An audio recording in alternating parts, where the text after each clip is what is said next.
नमस्कार, मैं स्वप्निल और आप the news launcher Uttar Pradesh Uttarakhand देख रहे हैं। राहुल गांधी ने गुजरात में आज स्लीपर सेल को जबरदस्त फटकार लगाई। मंच से बोल पड़े, कह दिया कि कांग्रेस के भीतर कुछ ऐसे लोग बैठे हैं जो भारतीय जनता पार्टी से मिले हुए हैं। ये भी कहे कि अगर कड़ी से कड़ी कार्रवाई करनी पड़े तो फिर वो भी करने से अब कांग्रेस नहीं हिचकेगी। 30 लोग 40 लोगों को बाहर निकालना पड़े, निकाल देंगे। लेकिन गुजरात की धरती से राहुल गांधी ने स्लीपर सेल को जो संदेश दिया, क्या उसका असर उत्तर प्रदेश की राजनीति में, उत्तर प्रदेश कांग्रेस में भी देखने को मिलेगा? यही सब समझने की कोशिश करेंगे। सबसे पहले जरा कौशलेंद्र जी को जोड़ लीजिए। बहुत बहुत स्वागत है कौशलेंद्र भाई। राहुल गांधी ने आज जो बातें कही हैं गुजरात में, मैं चाहता हूं सबसे पहले दर्शकों को कुछ बयान राहुल गांधी के, कुछ अंश राहुल गांधी के आज के भाषण के सुनवा दिए जाए। सबसे पहले तो जरा वो अंश सुनवाइए जिसमें राहुल गांधी ने सीधे तौर पे कह दिया कि ये जो दो ग्रुप हैं, इन दोनों ग्रुपों को अलग करने की जरूरत है। ये जो दो ग्रुप हैं इनको अलग करना है सीधा। अगर हमें सख्त कार्रवाई करनी पड़ी, 10, 15, 20, 30, 40 लोगों को निकालना पड़ा, निकाल देना चाहिए।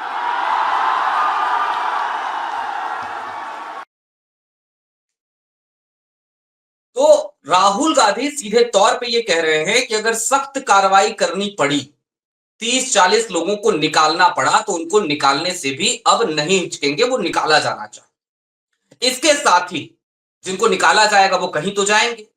तो राहुल गांधी ने आगे की उनकी दशा और दिशा क्या होगी, इसको लेकर भी एक बात कही। जरा वो वाला बाइट राहुल गांधी का सुनवाइए जिसमें राहुल गांधी सीधे तौर पे ये कह रहे हैं कि अंदर से कांग्रेस में बैठ के भाजपा के लिए काम कर रहे हो, बाहर जाओ, जाके काम करके दिखाओ। बीजेपी के लिए अंदर से काम कर रहे हो, चलो जाके देखते हैं, बाहर से काम करो।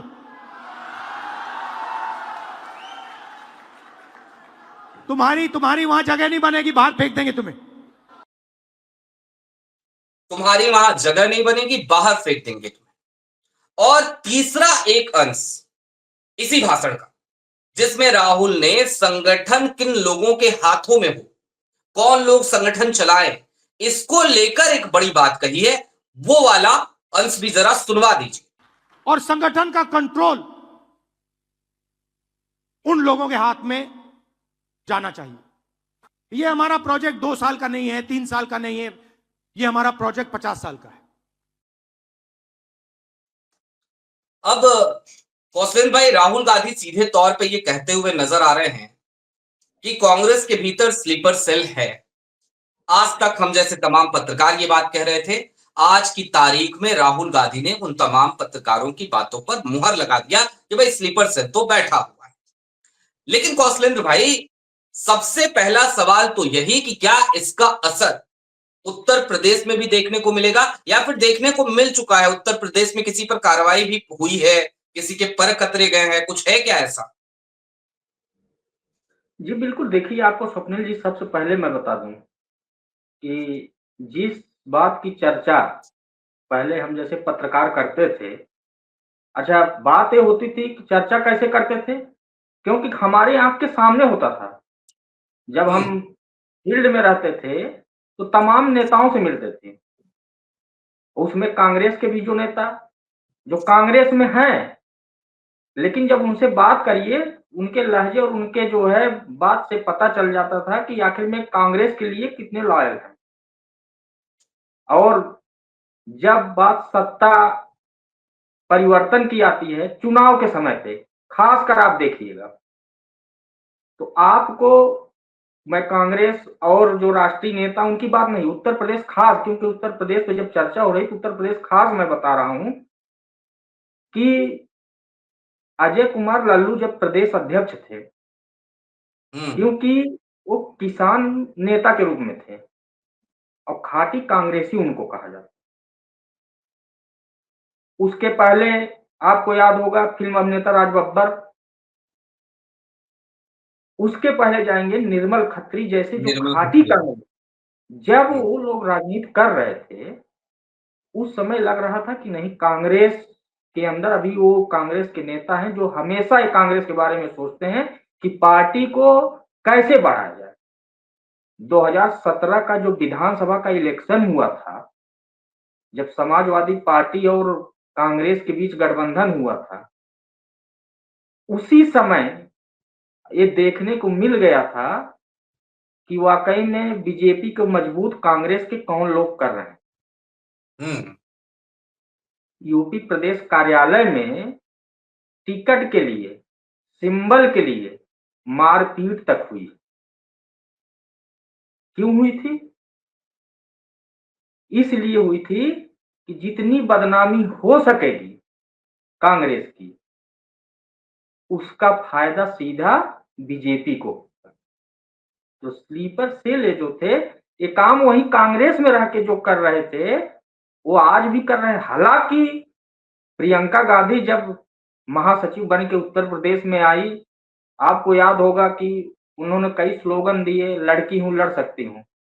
जिस लड़की, जिस महिला का जो है फोटो उस स्लोगन में जो है पोस्टर में लगा, वही जब टिकट नहीं मिला उसे तो बीजेपी में चली गई। आज महिला आयोग की सदस्य है वहां।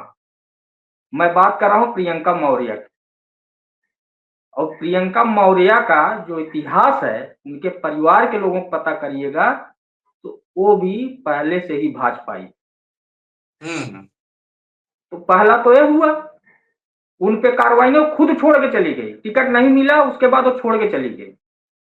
अब ताजा मामला आपको बताएं कि कांग्रेस की जो कमेटी है वो भंग की जा चुकी है। सिर्फ जो प्रभारी हैं अविनाश पांडे और जो प्रदेश अध्यक्ष हैं, यही दो लोग पूरा कार्य देख रहे हैं। और निवर्तमान के तहत जो है, जो पदाधिकारी कार्यालय में बैठे थे उनको काम दिया गया कि हाँ, लेकिन जो फंड से रिलेटेड है उसको प्रदेश अध्यक्ष ही देखेंगे। अगर स्लीपर सेल की बात करेंगे तो जो प्रेस रिलीज आती है उसमें आप देखेंगे जो प्रदेश अध्यक्ष है कांग्रेस के अजय राय, उनके नाम के आगे पूर्व मंत्री भी लगता है। और ये पूर्व मंत्री का तमगा मिला कहां से था? भारतीय जनता पार्टी से।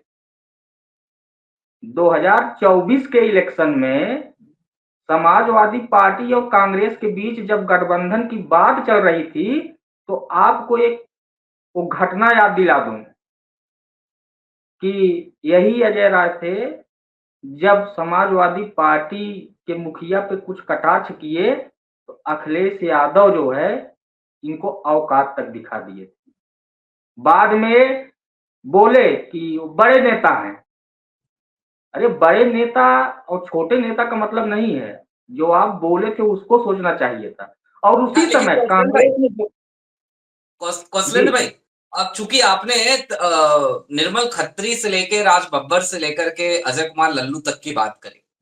अजय कुमार लल्लू को जहां तक मैंने देखा है, तो अजय कुमार लल्लू एक ऐसे नेता रहे कि वो लगातार लाठियां खाई उन्होंने। मतलब उत्तर प्रदेश पुलिस की लाठियां खाने का एक रिकॉर्ड अगर किसी नेता ने बनाया हालिया दिनों में, तो मुझे लगता है कि वो अजय कुमार लल्लू थे। अब उड़ीसा के प्रभारी बना के वहां भेजे जा चुके हैं। लेकिन उसके बाद खाबरी साहब भी आए, जो पहले राज्यसभा सांसद रहे, उनको अध्यक्ष बनाया गया बीच में। अभी अजय राय साहब। ये जो स्लीपर सेल है, चूंकि नेशनल लेवल पे जब देखते हैं, जब कांग्रेस का आला कमान देखते हैं, जब राहुल गांधी की कोठरी देखते हैं, उन सब चीजों का जिक्र करते हैं, जब जयराम रमेश को देखते हैं मीडिया प्रभारी बन के बैठे हुए हैं, जब देखते हैं हम केसी वेणुगोपाल को संगठन महासचिव हैं, और जनता ये मांग करती है कि भाई यहां पे भी तो कार्रवाई हो, आला कमान की तरफ भी तो कोई देखे। फिफ्थ पावर सेंटर और फोर्थ पावर सेंटर और सिक्स्थ पावर सेंटर जो लोग बन के बैठे हैं। उत्तर प्रदेश में प्रियंका गांधी जब पहुंचती हैं, तो उसके बाद से एक व्यक्ति का दखल काफी ज्यादा बढ़ जाता है।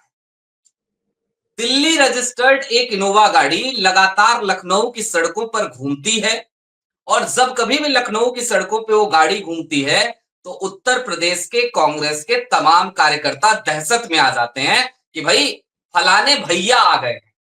वो अंदर की खबर क्या है, क्या चल रहा है, कुछ पर कतरे गए हैं उन जनाब के क्या? अब जब आप वो चर्चा कर दिए हैं भैया की, हाँ। तो आप बताएं वो जो कांग्रेसी नेता जो स्लीपर सेल के तहत काम कर रहे थे, वो भैया नहीं भैया जी तक कहने लगे। और मैं अच्छा। बात, ये बात हो गई तो मैं नाम भी खोल दे रहा हूं क्योंकि उनके चर्चे तो अब वहां खूब हो रहे हैं। मतलब उत्तर प्रदेश में जो भी पदाधिकारी रहा है और उनके आने के बाद जिनका पर कतरा गया, खास करके खाटी कांग्रेसियों के, उत्तर प्रदेश, तेलंगाना और दिल्ली, हर जगह चर्चा है उनके नाम की। जी, खोल दीजिए नाम। अब जो है तो जब जो खाटी कांग्रेसी थे, जब उनके पतर भैया जी ने कतरना शुरू किया,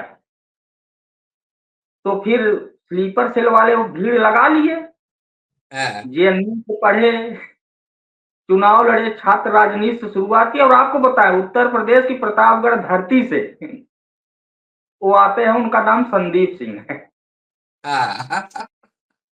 अब उनकी अब जब बात हो गई है तो आपको बता दें, उत्तर प्रदेश में जब प्रियंका गांधी की एंट्री होती है और फिर जब भैया जी का दौरा लगता है, तो जितने स्लीपर सेल वाले थे सब लामबंद हो गए थे और भैया जी को हमेशा हाथ पे जैसे उठाना कि अगर भैया जी कहीं अगर कुछ खा के थूक दे, कुछ अगर कंकड़ पड़ जाए तो हाथ में लेने के लिए लोग तैयार थे।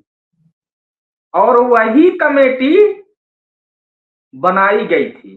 पूरी कमेटी जो आज भंग हुई है, ये भैया जी की ही देन थी।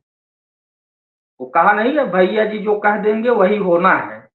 हाँ, क्योंकि जो खाटी कांग्रेसी थे, जो राजनीति किए हुए हैं और वो भी कांग्रेस के उस परिवार से, वो अब दुनिया में नहीं, जो राजीव गांधी से जुड़े हुए थे, जब उनको किनारे किया जाने लगा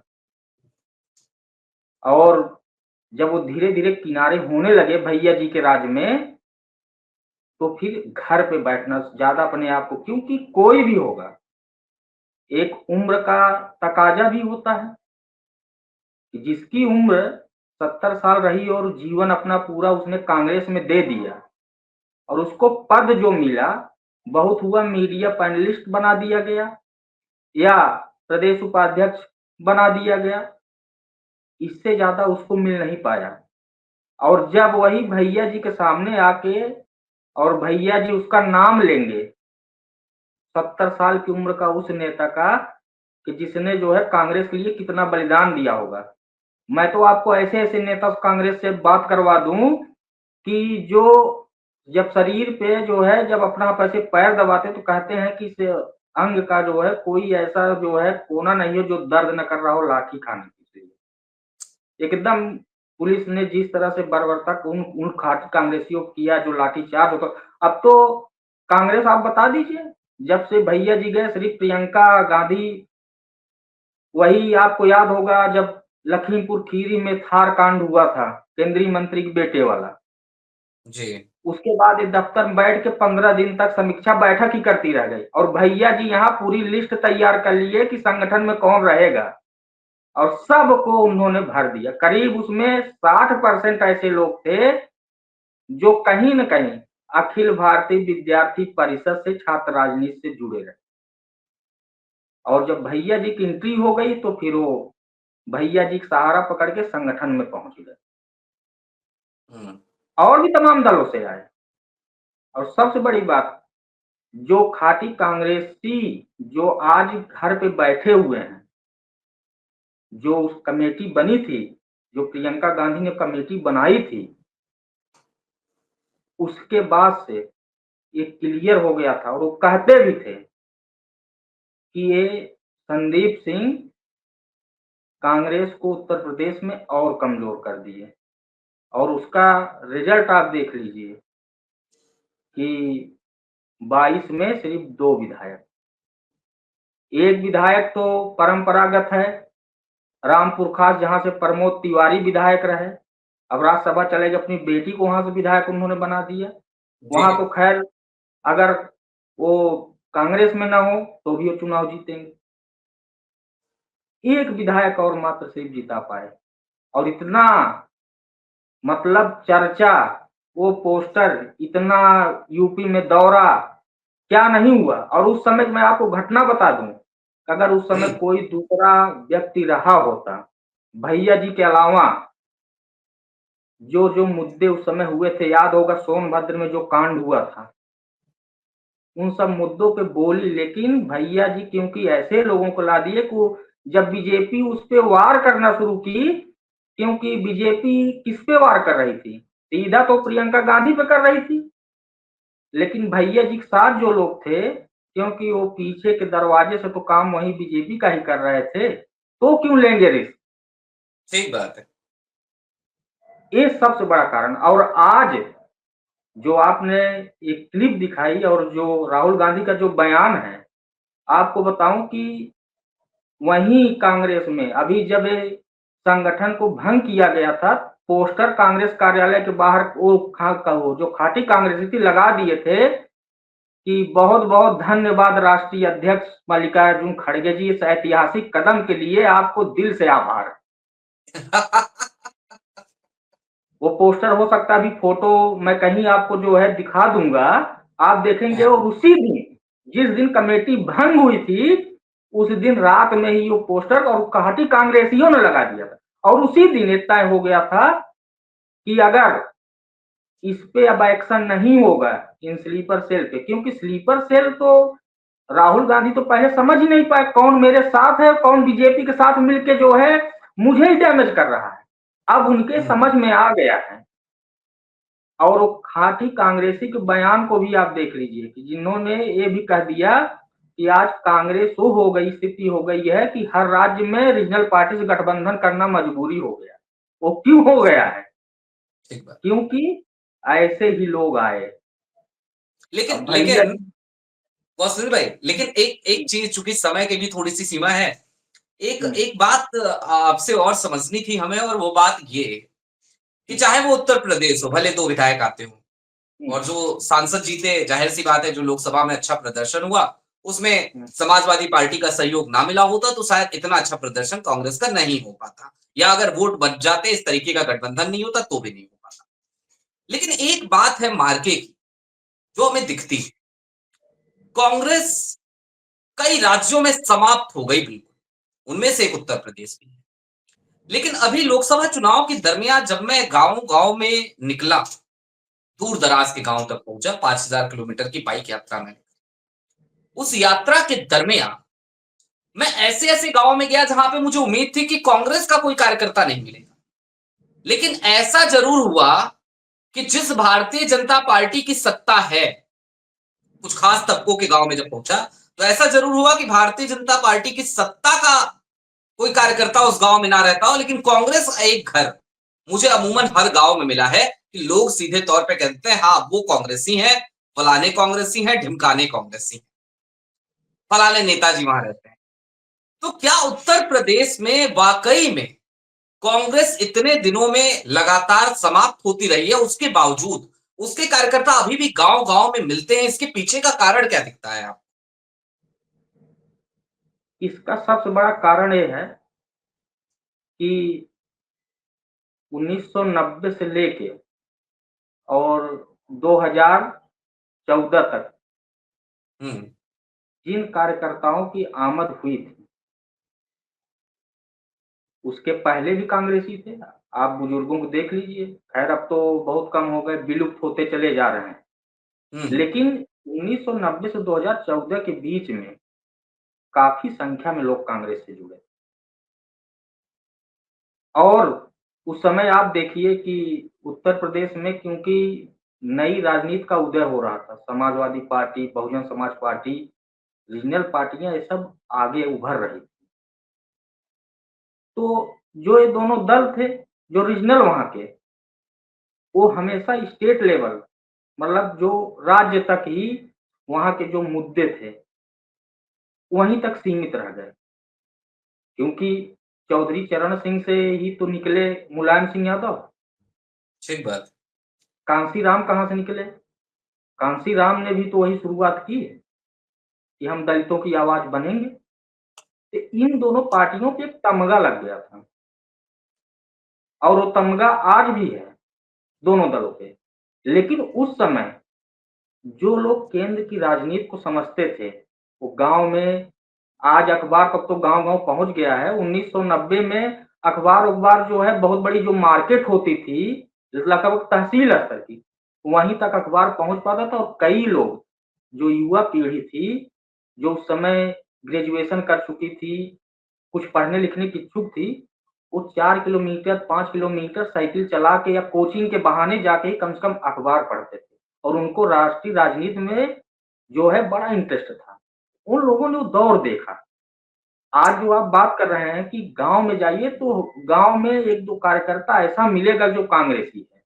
लेकिन उन कार्यकर्ताओं को जब आप आगे बढ़ाएँगे, नहीं तो भैया जी आएँगे, उसके बाद फिर जो है वो कार्यकर्ता वहीं तक सीमित हो जाएँगे।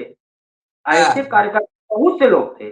जब उनको ये लगा कि हम राजनीति क्योंकि जो कांग्रेस की राजनीति जो आज बीजेपी कर रही है, बीजेपी तो खैर गाँव में वो 30 वोट पे पन्ना प्रमुख बना दे रही है।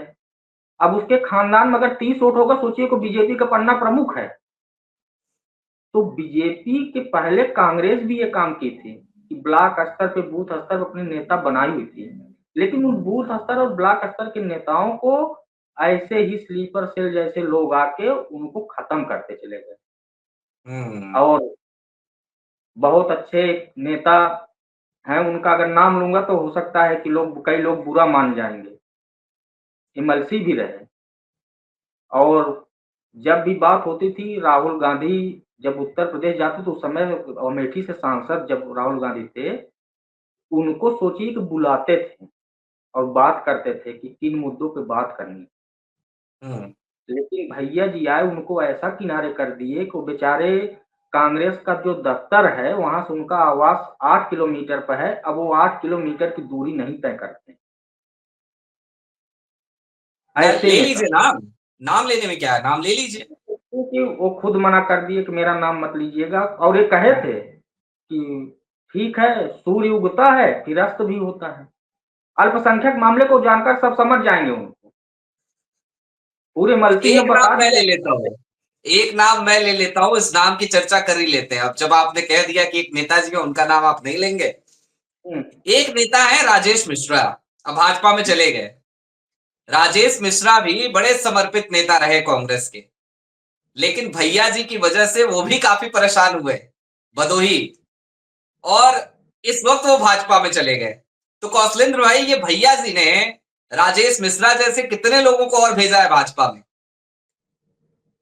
ऐसे कम से कम अगर देखेंगे जो प्रदेश लेवल के नेता थे जो संगठन में वहां हाँ, काम करते थे, ऐसे अगर आप देखेंगे तो बड़े नेताओं में कम से कम 1,500 लोग चले गए भैया जी की डेढ़ वजह दो से। हजार और जिनका वोट बैंक था कि मतलब वो अगर खड़े हो जाएं विधानसभा के हम्म, चुनाव में तो कम से कम उनके पावर ये था कि वो 2-4 हजार वोट इधर सुधर कर सकते हैं। कांग्रेस जो आज समाप्त की तरफ बढ़ रही उसका मेन रीजन यही। मैं एक वाकया और सुना देता हूं, चूंकि इतनी बातें हो गई। हम्म, यूपी भवन में राजेश मिश्रा आए हुए थे, उस समय वो कांग्रेस में थे, और कांग्रेस के पूर्व प्रदेश अध्यक्ष खाबरी साहब भी वहां पहुंच गए।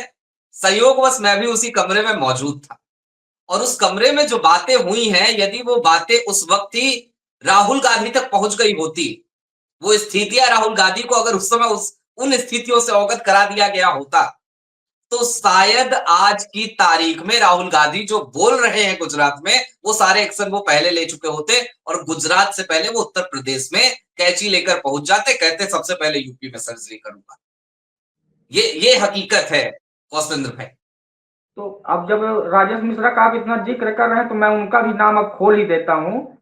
हाँ, और वो है सिराज मेहदी साहब। हाँ, 78 साल से ज्यादा उम्र हो गई है उनकी और वो भी अपना पूरा जीवन कांग्रेस में ही दिए। चाहते किसी दल में चले जाते और जिस क्षेत्र में वो रहते हैं हम्म, जब तक वो कांग्रेस में एकदम कार्यालय आके बैठना उनका जो दिनचर्या था लोगों से मिलना और कम से कम 10 जिलों से लोगों से डेली संपर्क करते थे चाहे पद रहे या न रहे। सीनियर लीडर की वजह से वो करते थे। राहुल गांधी ऐसे नहीं बुला लेते थे लोकसभा चुनाव जब लड़ने जाते थे अमेठी रायबरेली में जब सोनिया गांधी चुनाव लड़ती थी तो ऐसे नहीं उनको बुलाया जाता था। उनको पता था कि यहाँ कौन हमारा पुराना नेता है जो आज भी सिराज मेहदी साहब के संपर्क में होगा। ठीक वो बात अगर है, नाराज हुआ है तो किसी वजह से हुआ है। ठीक बात। और आज वो स्थिति हो गई है जिस क्षेत्र से वो आते हैं कांग्रेस वहां अपना कांग्रेस पार्षदी का प्रत्याशी नहीं खड़ा कर पाई, सोच लीजिए। सोचिए। खैर कौशलेंद्र भाई, समय की अपनी एक सीमा होती है। बहुत शुक्रिया जुड़ने के लिए, बात करने के लिए। तो दोस्तों, ये हालात हैं कांग्रेस के। राहुल गांधी ने ऐलान किया है, मंच से ऐलान किया है, गुजरात की धरती से ये बात कही है। देखना दिलचस्प होगा कि सर्जरी होगी या नहीं होगी। अभी थोड़ी देर पहले एक दर्शक हैं हमारे, उन्होंने मुझे व्हाट्सएप भी किया था, उसका भी जिक्र कर देता हूं चलते चलते। उन्होंने कहा कि राहुल गांधी एक ऐसे ऐसे सर्जन की तरह नजर आते हैं जो बीमारी को डायग्नोज तो कर लेते हैं, पता तो लगा लेते हैं कि बीमारी क्या है, लेकिन जब इलाज करने की बारी आती है तो उनके हाथ कांप जाते हैं। तो अब देखना होगा कि राहुल गांधी आज जिस तरीके से गरजे, अब सर्जरी होगी या फिर कि सर्जरी के वक्त हाथ कांपेंगे। जुड़े रहिए, देखते रहिए the news launcher Uttar Pradesh Uttarakhand. शुक्रिया।